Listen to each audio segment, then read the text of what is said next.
Bonjour à tous. Écoutez, après ce mois de latence où mon perfectionnisme me sabote, je trouve toujours les bonnes raisons de ne pas faire une vidéo. Je ne suis pas assez bien coiffé, il ne fait pas assez beau, il n'y a pas assez de lumière, je ne suis pas assez calé sur le sujet. Enfin bref, tout un tas de choses. Et d'ailleurs, j'en profite à ce sujet pour vous rappeler à tous que on est les meilleurs ennemis de nous-mêmes, on est les meilleurs saboteurs de nous-mêmes. Voilà, donc là j'ai pris mon courage à deux mains pour faire cette vidéo parce que ça fait un petit moment que j'ai envie de la faire. Et là, je vous avoue que je trouvais encore les excuses, il manque de la lumière, il fait froid, ma barbe n'est pas assez bien taillée, bref, en fait on s'en fout. J'avais envie de vous parler de mon expérience vécue avec la drogue. Tout simplement parce que certains sont peut-être encore dans cette période-là et que j'ai eu la chance de rencontrer au cours de ma vie des gens qui m'ont permis de parler, qui m'ont permis de sortir de là. Et si toi qui regardes la vidéo ou si toi qui penses que cette vidéo peut faire du bien à quelqu'un, n'hésite pas à la partager, n'hésite pas à me mettre tes commentaires, à me mettre tes questions. Je sais qu'on est tous pris par le temps, j'ai pas le temps, faut aller vite, etc. Mais parfois prendre le temps c'est bien aussi, prendre le temps de vivre. Et là je ne vous cache pas qu'à l'instant T, si je me pose la question, y a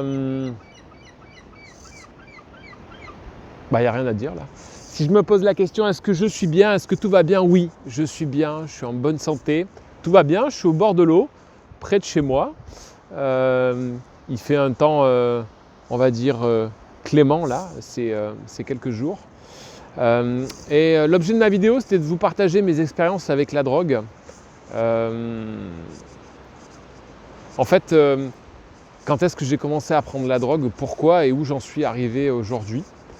Alors il y a des drogues qui sont répertoriées par l'OMS et qui pour moi ne sont pas toutes des drogues. En tout cas, elles peuvent être utilisées dans le cadre de médecine, quand l'intention profonde est de s'aider à soigner. Et puis il y a celles qui ne sont pas déclarées par l'OMS et qui pour moi sont des drogues terribles et qui peuvent faire beaucoup de mal. Et je pense que ça a été mon cas. J'ai commencé à prendre de la drogue, j'avais 4 ans. What? Ouais, c'est clair. Oui, ouais, j'avais 4 ans. Parce qu'en fait, comme beaucoup de parents, mes parents, et j'aurais pu commettre, je pense, la même erreur, m'ont fait goûter à des gâteaux, à des petits gâteaux sucrés. Et en fait, j'ai eu ce flash-là le jour où j'ai voulu faire goûter un morceau de chocolat noir à 90% à mon fils. Quand j'ai vu d'un coup sa pupille se dilater, et puis j'ai vu une espèce de frénésie et une espèce de je sais pas, j'ai senti possédé d'un coup sur le fait d'avoir goûté du sucre. Et pendant longtemps, et je pense, et je suis encore un peu dépendant au sucre, notamment quand j'ai des moments de vide, quand j'ai besoin de combler, quand j'ai besoin de douceur. Et donc voilà, donc mes premières drogues ont été prises à l'âge de 4 ans. J'ai longtemps perduré dans l'usage de ces drogues qui étaient mises à notre disposition de manière complètement gratuite d'ailleurs, puisque dans le moindre supermarché où vous allez, c'est super bien fait. Les étalages sont à la hauteur de nos petits êtres chers, avec plein de couleurs, toutes les unes plus fantasques que les autres, et avec des produits dont on ne connaît réellement la constitution, EB 123, FTH 126, Zacharonitrotrose, Stéphalo machin, truc, enfin bref, des noms qui sortent d'une autre planète et qui n'inspirent pas vraiment, la confiance, ou en tout cas la provenance de quelque chose de sain. Donc j'ai poursuivi cet apprentissage de la drogue légale j'ai tellement comblé du vide que j'en suis devenu obèse. Voilà, à l'âge de 14 ans, j'étais obèse. C'était un âge assez difficile puisque c'est l'âge où vous êtes à la fin de votre cycle collège et vous allez rentrer au lycée. Il y a tout un tas de choses qui se passent dans la tête de jeunes hommes et de jeunes femmes. Et pour moi, ça a été assez violent parce que j'ai subi le regard des autres, les critiques. Et maintenant, je me suis posé la question pourquoi j'en étais arrivé là à cet âge-là. En fait, à cet âge-là, c'était un âge plus ou moins difficile pour moi. Et je me rappelle que le soir, avant de rentrer chez moi, quand je quittais le collège, il fallait que je rejoigne mes parents et que j'attende qu'ils terminent de travailler pour pouvoir rejoindre la maison. Et en fait, je me rappelle de ce moment-là, nous étions avec mon petit frère dans une salle d'attente avec en face de nous une machine avec plein de ces super produits fluorescents, rouge, vert, enrobés de tout un tas de produits qui vous font saliver et qui vous dilatent les pupilles à je ne sais quelle puissance. Et donc j'ai commencé à combler cet ennui, ce vide-là, le fait que je me sentais seul par manger. Donc les premières drogues auxquelles j'ai attrait sont le sucre. Et je n'en suis pas totalement aujourd'hui sevré, malgré le fait que je pratique le jeûne hydrique, le jeûne sec, parce que ma vie est encore enclin à des moments de vide. Oui, je fluctue comme certains êtres émotionnels entre les vagues hautes et les vagues basses.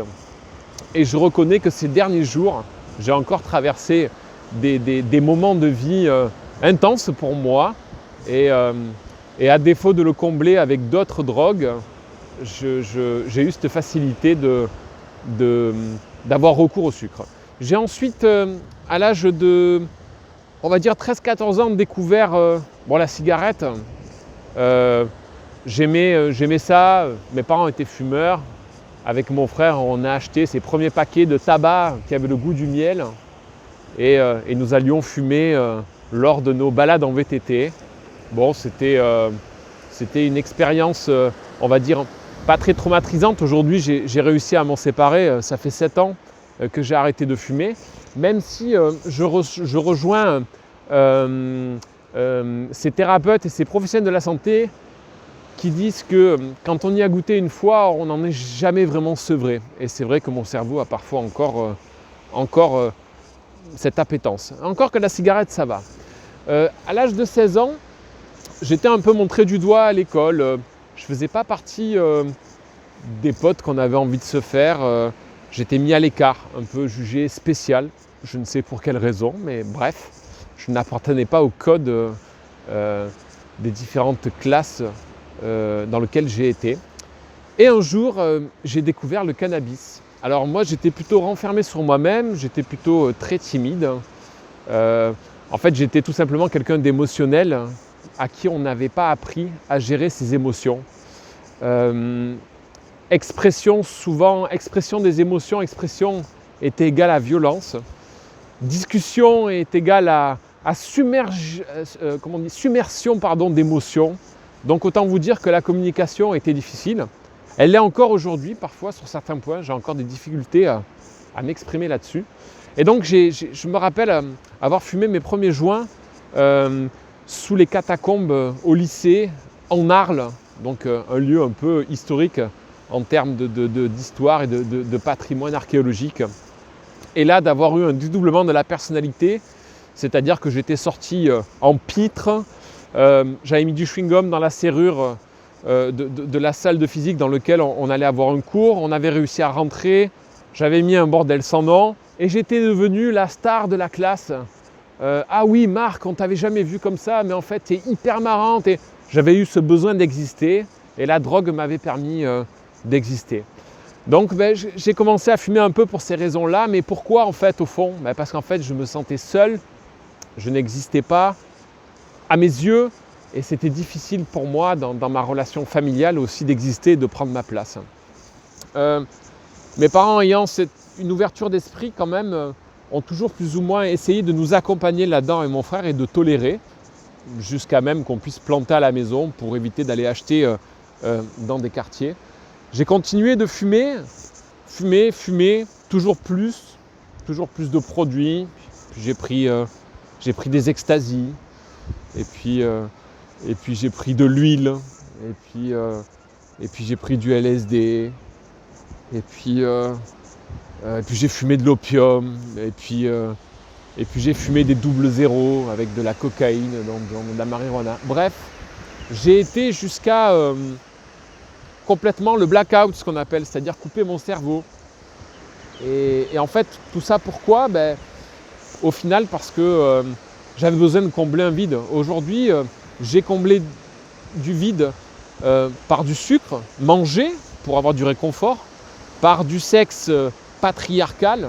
Hein, j'y reviendrai un petit peu plus tard lors d'une vidéo. Donc en gros, l'homme se vide et éjacule jusqu'à avoir une décharge d'endorphine pour dormir et couper son cerveau. L'alcool aussi, mais moins, j'avais moins cette envie-là. Et puis l'alcool, c'est assez visible en fait.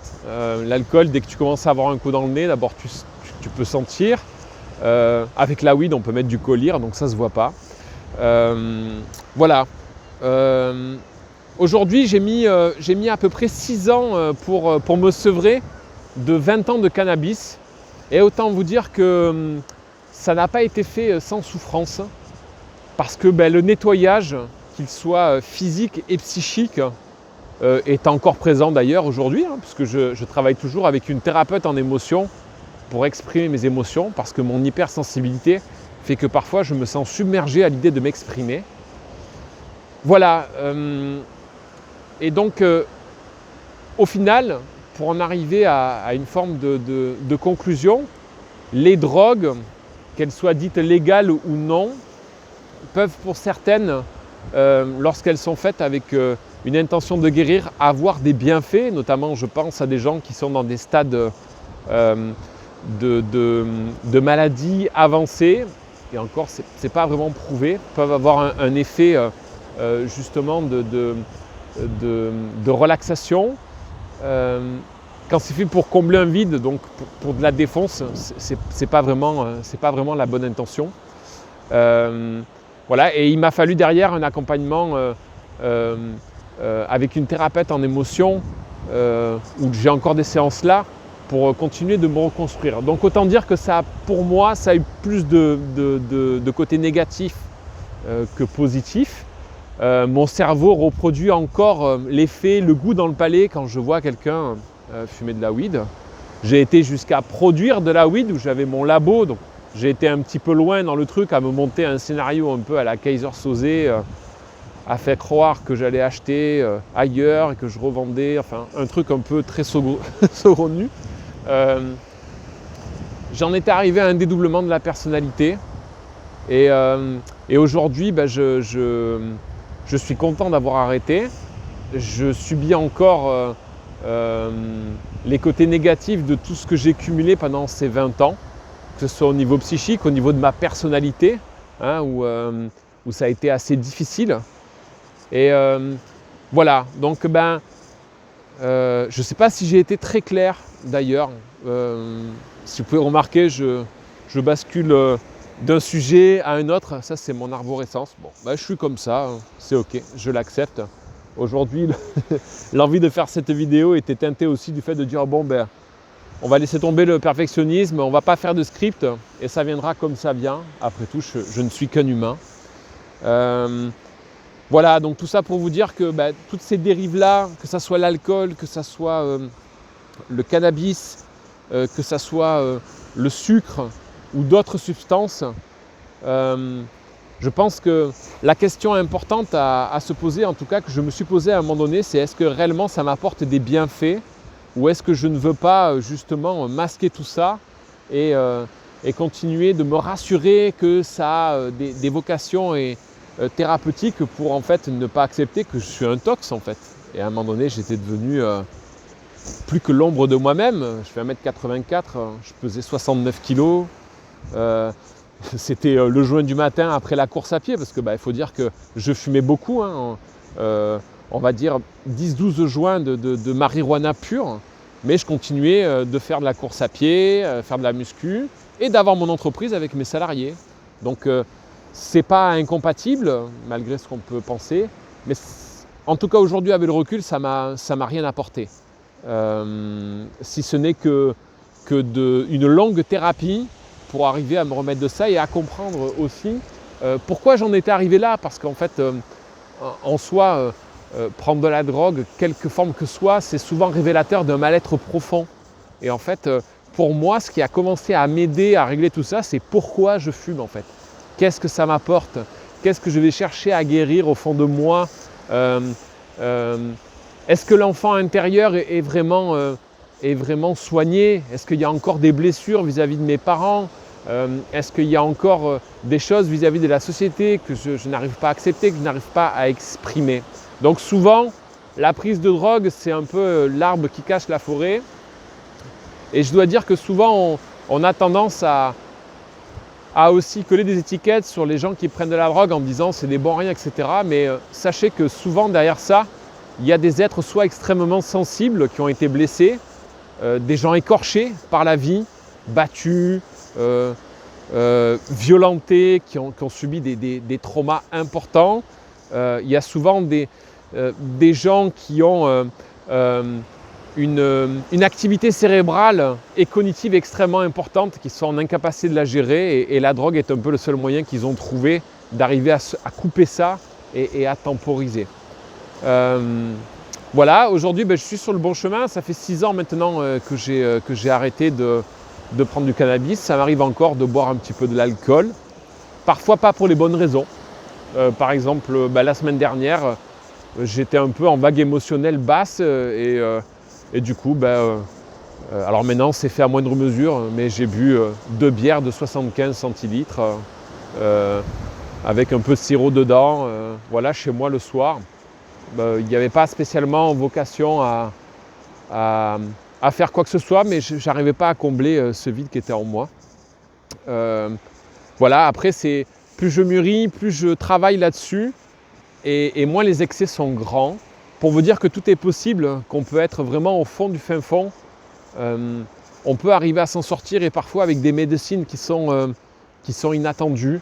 Je ne possède pas encore de connaissances sûres à ce niveau-là, mais je pense qu'en dehors du schéma de la pharmacie et ses produits et ses cachetons et tout ça, que je ne trouve pas forcément opportun, il y a aussi d'autres méthodes, plutôt côté chamanique, côté spirituel, méthodes naturelles qui peuvent aider à sortir de là. Voilà, j'espère que cette vidéo vous aura permis d'avoir une vision un peu large sur pourquoi et comment on peut prendre de la drogue, qu'elle aura amené une certaine ouverture d'esprit. Si vous avez des questions concernant ceci, concernant les méthodes que j'ai utilisées pour m'en sortir, jusqu'où je suis allé, combien de temps ça a pris, etc. Si vous voulez échanger simplement sur le sujet, n'hésitez pas à me mettre un commentaire, à me contacter directement sur mon profil Facebook. Vous avez le lien qui sera dessous la vidéo. Pour terminer cette vidéo, notre pensée crée notre réalité. Je reste en vain relativement enthousiaste à l'idée de réussir sur tous les plans de ma vie. Réussir, c'est être bien pour moi à l'instant présent, là. Moi qui pense toujours à demain, à l'après-demain, qui a une vision à super long terme. Donc, rappelez-vous que là, posez-vous cette question souvent, là, à l'instant T, est-ce que je suis bien? Est-ce que j'ai besoin de quelque chose? Non, j'ai besoin de rien, je respire, je sens les odeurs, je suis en pleine conscience. Voilà, j'essaie de me rappeler de ça, ça me ramène souvent à un exercice d'ancrage et à pas courir après le temps, après le téléphone, il faut que je fasse ça, il faut que je fasse ça, et à courir. Bon, merci de m'avoir écouté, et puis au plaisir de partager et de faire une nouvelle vidéo sur un sujet qui m'inspirera, en espérant que la pathologie du perfectionnisme ne m'éloigne pas trop longtemps de l'écran. Alors parfois c'est le perfectionnisme, mais c'est parfois aussi encore le regard des autres, de me dire ouais, est-ce que je vais être bien, est-ce que je vais bien parler et tout. En fait, on s'en fout. On est des êtres humains et on se trompe. Aujourd'hui, on laisse peu de place à se tromper. Il faut être bien, très bien dans la société, à l'école. En fait, ça n'a pas de sens. Aujourd'hui, on est tous différents. On a tous des moments de haut et de bas. Il y a des fois, on est bien, des fois, on est moins bien. Et moi, j'accepte d'être authentique, en tout cas, et d'en rester un humain avec ses côtés perfectibles. Voilà. Je vous embrasse.